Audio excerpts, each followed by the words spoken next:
Let's talk about the elephant, the dead elephant in the room, okay? I already talked about this on the main channel. We did like a whole funeral like eulogy thing. It was really, really sweet. I had ChatGPT write a couple ones. The final one I ended up using just sounded more official, but this is the other eulogy for Concord that it wrote, okay? Because in case you missed it, PlayStation announced they are not bringing the game back. They are closing the studio. They are sunsetting the game. Like, there is no redemption arc for Concord. They're just dumping it. What's crazy, 6 months ago, Concord was considered to be the future of PlayStation. Now, it is literally lost media. How insane is that? I still have it installed on my PlayStation. I'm not sure if I ever want to uninstall it. I almost want to like try to find a way to like take out the SSD, the M.2 SSD it's installed on, and then like plug it in my computer and back up the files. But I don't know if that's a thing.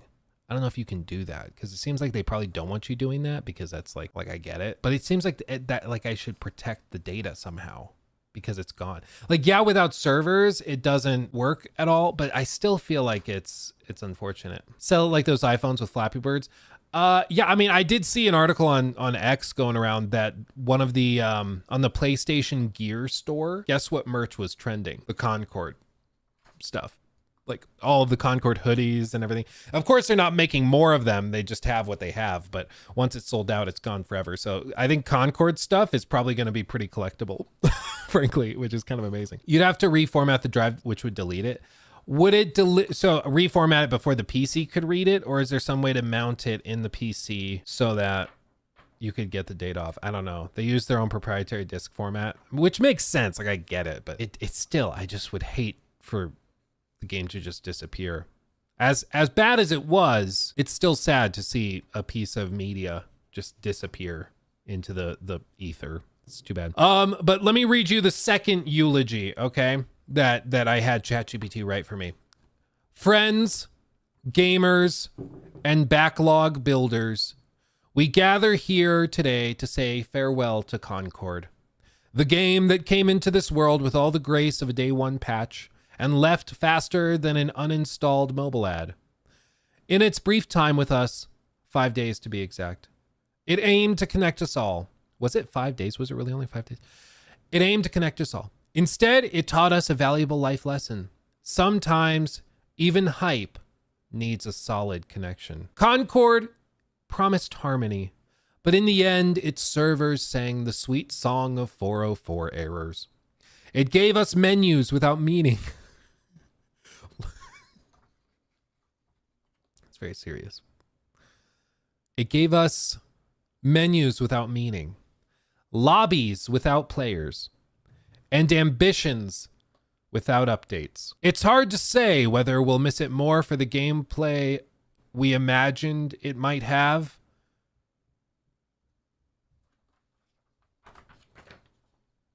And that's the end. That's the end of it. So there we go. There we go. The thing they posted, this was from Hermen Hulst. Like I said, I went through this in the video. Basically, he just says, like, it had a lot of cool stuff. It was very competitive, but we did not hit our targets. We'll take the lessons learned, continue to advance our live service capabilities to deliver future growth in this area. He's basically like, yeah, this one didn't work. We're going to try again. And this is wild because the reporting from Colin Moriarty was that Concord may have cost, when all was said and done, upwards of $400 million. That Hermen Hulst specifically, this guy, he considered Concord to be like the future of PlayStation.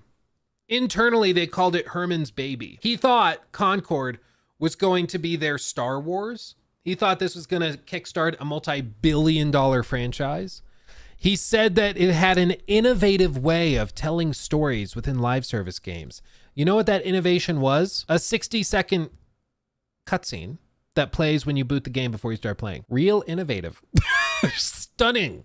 Brave. Beautiful, dare I say. He got a promotion, bear in mind.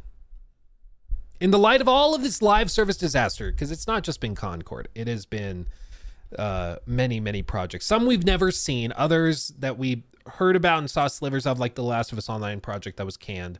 The troubles that Destiny has been having for years and years and years. Their live service ambitions have been an unmitigated disaster. And Jim Ryan retired at the end of last year in the face of a lot of it. And Hermen was promoted to like co-CEO, I think, at this point, which is insane. Like, it's literally failing upward. I struggle to find anything he's been attached to that has received universal acclaim or that really has popped off. The one thing is that he's from Guerrilla. And so people are like, well, he's from Guerrilla, so Horizon. Explains why Sony is so insistent on trying to make Horizon a thing. Horizon's not bad, but you literally have like The Last of Us and God of War, and you're trying to make Horizon and Aloy like the mascot for your console. It's just weird. Like, Astrobot's right there. Double down on that. Okay, please. So somehow he still has a job, but it's been really funny to see the kind of fallout from the announcement of the closure of Firewalk, because, you know, they made a final goodbye post, and Synth is saying it's an underrated masterpiece. They say some other things like they say that they had, where is it? So like, this is one of the tricky things. They said that they founded it in 2018. It was very small for its couple of years, only entering full production in 2022. Once Sony got fully on board. Like, the whole production process of the game seems really bizarre. They say that they had hundreds of thousands of players in their beta. On Steam, it peaked at like 2,400 players. So they're suggesting hundreds of thousands. So there was at least 198,000 players on PlayStation? Or are they saying total logins? Because not concurrent. Maybe like total players who cycled through was like 20,000 on PC and then 180 on console on PS5, maybe. But like, that's surprising.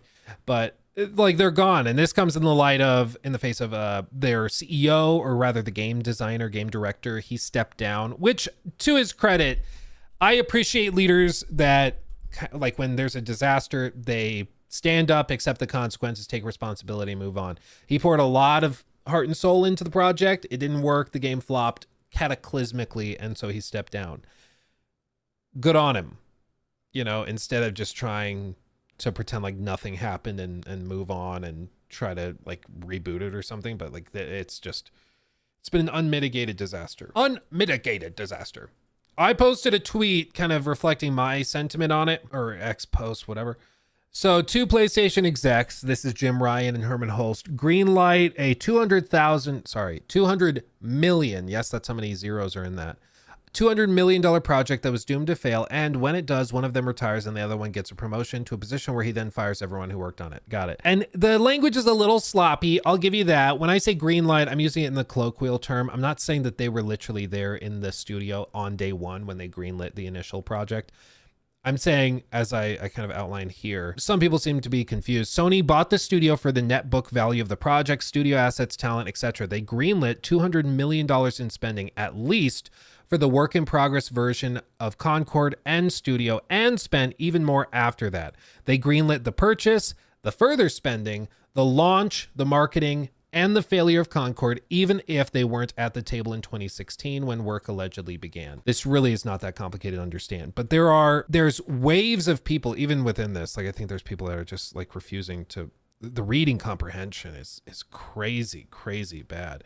Like, rumors Concord cost around $400 million to develop. He says not including what Sony spent to buy the studio. There was later clarification that seemed to imply that was included in that number, but it's still, because like, they bought, that included the value of the work that had been done, which is basically what the studio's worth. So the point is, at the end of the day, like, tons of money was spent on this thing. But if a studio spends in pre-production years making it, and then they have studio assets and everything, and they say this is worth $200 million. I don't know what letter that is. $200 million. And then Sony comes in at this point and buys it, and they spend $200 million, right?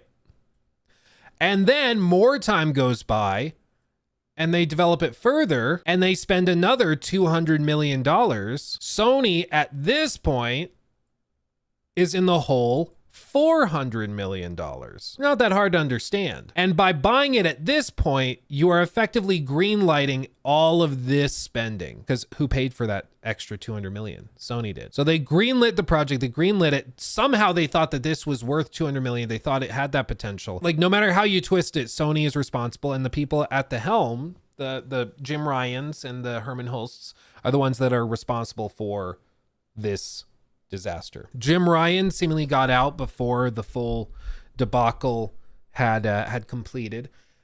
Jim Ryan retired at the end of last year, and it seems as though Jim Ryan retired, fascinatingly enough, and this is where we put our conspiracy hats on, he retired right around the time that, like, let's just say this is our timeline. Live service ambitions start. Jim Ryan retires here. Jim retires, okay? Right, like here, there was a decision made to like shut down the Last of Us game. Or actually, I think it was technically at the end of, I think it was December it was announced. So it was announced here, but the decision was made like back here, okay? Right after he left or announced he was leaving, they shut down London studio. Like after this, they shut down this other project. They streamlined these other projects. Like, and then this is also in the wake of, Hiroki Totoki, the new CFO of PlayStation, or of Sony rather. This guy's about as cutthroat as you could ever hope to see. He is the current senior vice president, director, executive deputy president, and chief financial officer and representative corporate executive officer of Sony. This guy is he's the man. He's the guy. Okay. He came in and completed an analysis of PlayStation's operations. And there was reporting that came out at the time where he came back and was like very upset after he looked at PlayStation's numbers. And everybody's like, why is he so upset? Because their margins were so freaking low for where we were in the console generation. It was unacceptable to him.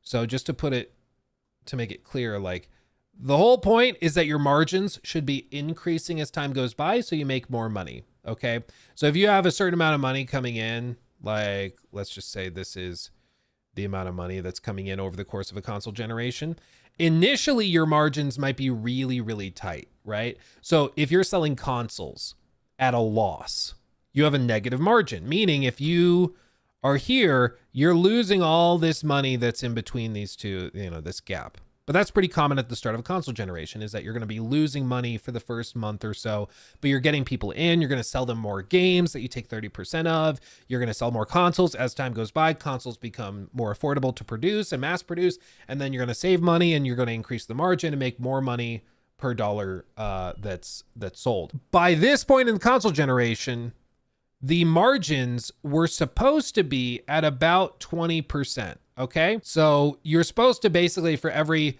dollar that comes in, that's supposed to equate to 20 cents of profitability. When Hiroki Totoki came in, it was at 6, which is, what's the term? Bad. It's less than a third of where it should be. Okay. So Totoki comes in and is like, the hell are you guys doing? Where is all this money going? How are margins this tight? At this point in the generation, we should be swimming in free cash flow. How are we so tight? And then he looks over and he's like, you spent $3 billion on a company that has not been profitable in years? And you greenlit how many live service games of which you expect only 1 or 2 to be successful? Are you outside of your mind? Like, lost his shizzle. Faux shizzle. I don't think it's a coincidence that right after he does his review of PlayStation, Jim announces he's retiring, and then they cancel all these live service projects and things get shuffled around. They bring somebody from Japan, Sony's corporate office in Japan, to be co-CEO with Hermen Hulst. So they bring in somebody from their corporate office with somebody from the game side of stuff to run it, because they don't, like, it's literally like putting a babysitter in place.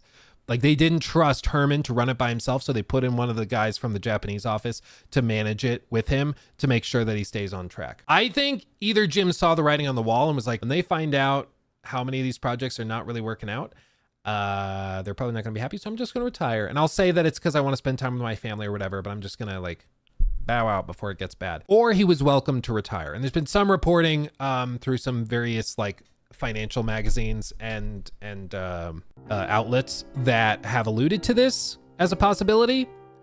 And I would not be surprised at all if they told him, you can retire or you'll be fired. Anyway, the point of all this is to say that there's been a lot of hoops that people have been jumping through to try and justify all of this, to try and justify the flop, or to say that it wasn't PlayStation's fault because they didn't initially greenlight it. I don't care, frankly, who initially greenlit it. If I spend $1 million on a collectible watch, let's say this is not $1 million watch, to be clear. This is from a sponsorship, Holzkern. Check them out. My promo link, I think, was Luke Stevens. Anyway, if I have $1 million watch that I buy because I think I can flip it for $2 million, so I pay $1 million for it, and then I take it to his shop, and they say, oh, well, we have to replace the crystal on the front, and then we got to replace the links, and we have to polish and buff it. It's going to be another 100,000. Okay. So now I'm at 1.1 million, but I spent even more money after initially spending money on it. And then I try to flip it, and it turns out it's like fake, and it doesn't make any money. It's a total waste of time. Like I lose everything I spent on it. You can try to pass blame off on the guy that sold me the watch initially, but I'm the sucker that bought it and then spent more money on it and continued to double down on it. So you don't get to say, no, it's not Luke's fault. Luke was just being stupid.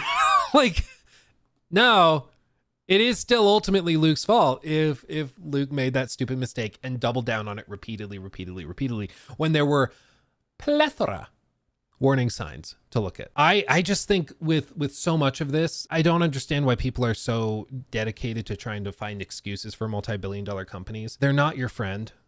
They don't care about you other than your wallet. Like, I don't understand how people can be like, well, no, I once had a conversation that was 3 tweets long with this person at Xbox or this person at PlayStation. Therefore, we're basically best friends now. It's like, no, you're not. You're not best friends. They don't care, okay? And I feel like that's what a lot of like Xbox fanboys realized after the Redfall stuff, after the going multi-platform stuff happened, where they realized, oh no, this is not about us. This is about just the business and the bottom line. Like, that's because, shocker, it's a business. You know, it's about making money. But the sycophantic defense is always so bizarre to me to see. It's like, they really don't care. So if Luke reads chat, he's not our friend? I guess not. But anyway, this is all, yeah, and if anybody was wondering whether or not it did cost 200 million, there's now secondary reports coming out. Kotaku cited 2 sources familiar with it that said 200 million was not enough to fund Concord's entire development, nor did it include the purchase of the Concord IP rights or Firewalk Studio itself.